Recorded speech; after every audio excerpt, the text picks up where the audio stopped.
Assalamualaikum warahmatullahi wabarakatuh. Selamat malam Bu.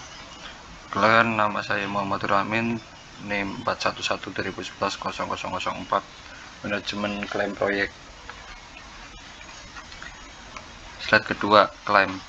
Klaim dapat diartikan sebagai permintaan atau tuntutan berupa kompensasi biaya atau jadwal di luar kontrak. Yang kedua, klaim dapat datang dari pihak kontraktor maupun pemilik.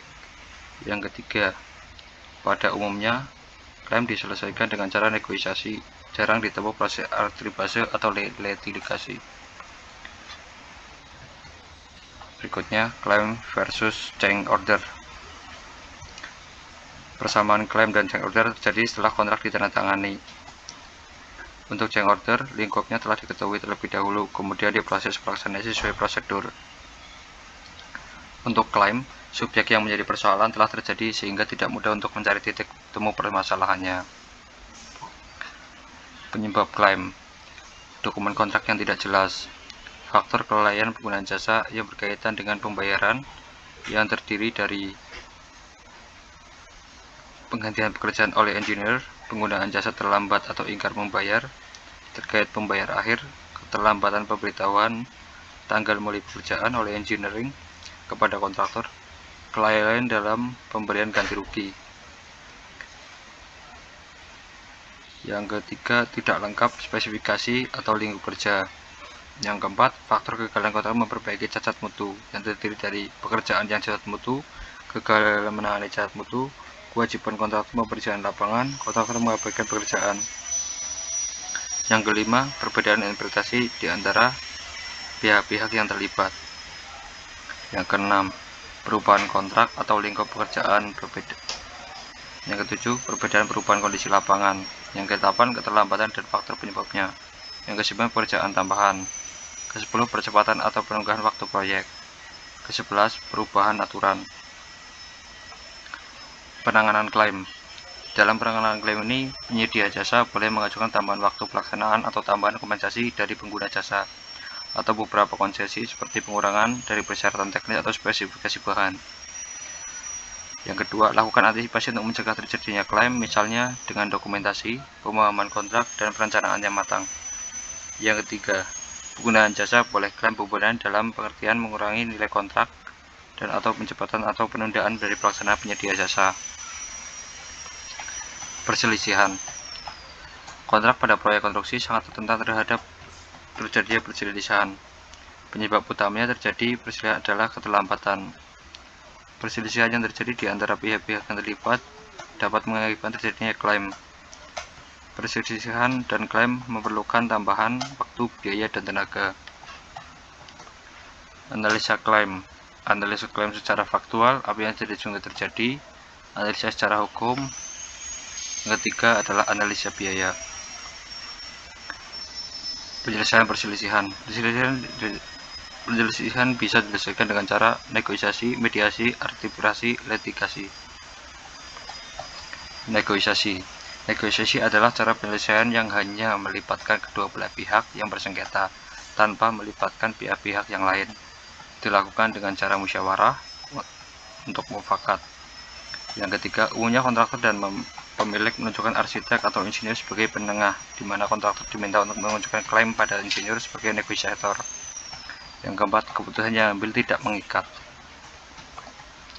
Mediasi merupakan cara untuk menyelesaikan masalah di awal perselisihan. Melibatkan pihak ketiga yang tidak memihak dan dapat diterima oleh kedua belah pihak. Dapat menyelesaikan masalah dengan waktu yang lebih cepat, murah, tertutup, dan ditangani oleh para ahli.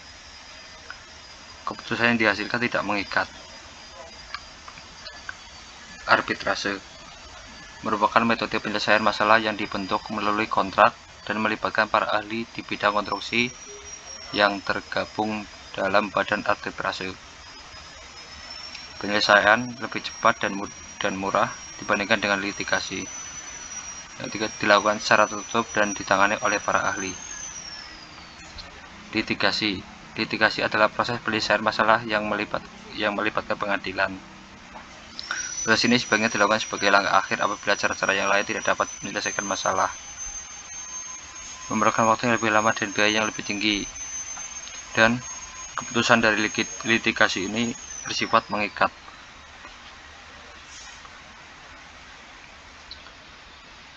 Undang-Undang Nomor 18 Tahun 1999 tentang Jasa Konstruksi.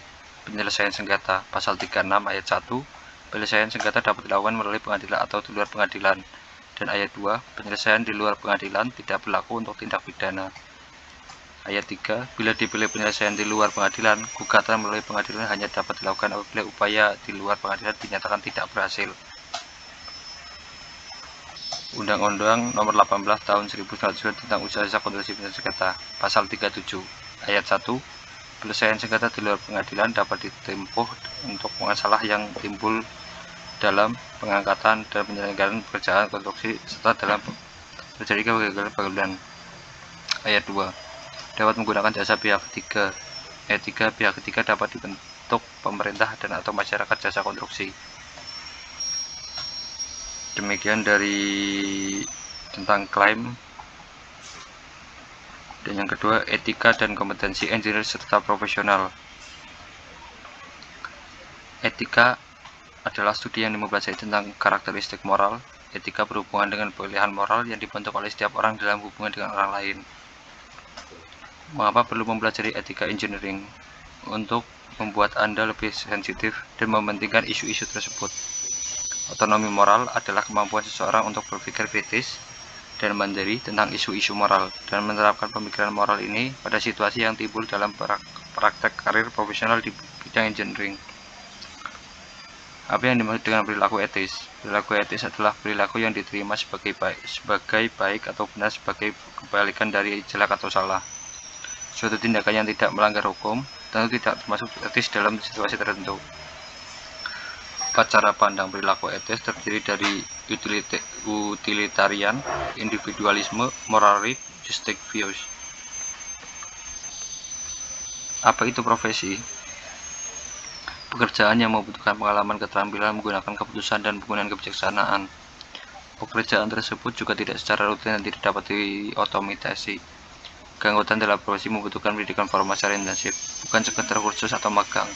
Masyarakat mengizinkan suatu lembaga atau organisasi yang diawasi oleh anggota ikatan profesi untuk menentukan standar penerimaan pengarahan untuk anggota dan mendorong penerapan standar tersebut.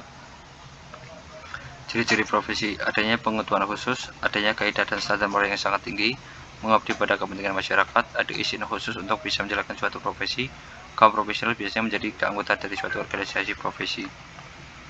Prinsip-prinsip etika profesi. Tanggung jawab terhadap pelaksanaan pekerjaan itu dan terhadap hasilnya, terhadap dampak dari profesi itu untuk kehidupan yang lain atau masyarakat pada umumnya.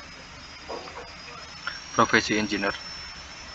Profesi yang menerapkan ilmu pengetahuan dan teknologi berbasis matematika dan ilmu pengetahuan alam yang diperoleh dari pendidikan, pengalaman, dan pelatihan atau praktek untuk memanfaatkan dan mengembangkan sumber-sumber yang ada demi kesejahteraan manusia. Etika engineering. Etika berasal dari bahasa Yunani kuno yaitu etikos, yang berarti timbul dari kebiasaan, adalah cabang utama dari filsafat yang mempelajari nilai dan kualitas yang menjadi studi mengenai standar dan penilaian moral. Etika mencakup analisis dan penerapan konsep seperti benar, salah, baik, buruk, dan bertanggung jawab. Engineering sebagai profesi. Etika profesi menurut Kaiser dalam Surawati Lubis 1994 bagian 6-7 adalah sikap hidup berupa keadilan untuk memberikan pelayanan profesional terhadap masyarakat dengan penuh ketertiban dan keahlian sebagai pelayanan dalam rangka melaksanakan tugas berupa kewajiban terhadap masyarakat. Yang kedua, menunjung tinggi kejujuran, ketekunan, dan kepatuhan.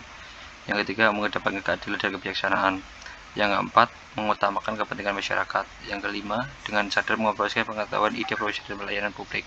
Yang keenam, kode etik profesi adalah sistem norma, nilai, dan aturan profesional yang secara tegas menyatakan apa yang benar dan baik dan apa yang tidak benar dan baik. Misalnya kode etik menyatakan perbuatan apa yang benar atau salah, perbuatan yang harus dilakukan dan apa yang harus dihindari. Tujuan kode etik yaitu agar profesional memberikan jasa sebaik-baiknya kepada pemakai atau nasabahnya. Dengan adanya kode etik akan melindungi perbuatan yang tidak profesional. 3 fungsi dari kode etik profesi. Kode etik profesi memberikan pedoman bagi setiap anggota profesi tentang prinsip profesionalisme yang digariskan. Kode etik profesi merupakan sarana kontrol sosial bagi masyarakat atau profesi yang bersangkutan. Yang ketiga, kode etik profesi mencegah campur tangan pihak di luar organisasi profesi tentang hubungan etika dalam keanggotaan profesi. Dasar perilaku etika atau menghindari konflik. Etiquette penghormatan kepada masyarakat pengguna. Yang kedua, hukum atau law, jelas aturan dan sanksinya. Yang ketiga, moral atau morals, perilaku yang diterima secara umum berdasarkan agama atau budaya. Yang keempat, etika, etis, gambaran dari keseluruhan yang ada di atas. Berikut dari video tentang penjelasan dari tugas besar 2. Sekian dan terima kasih.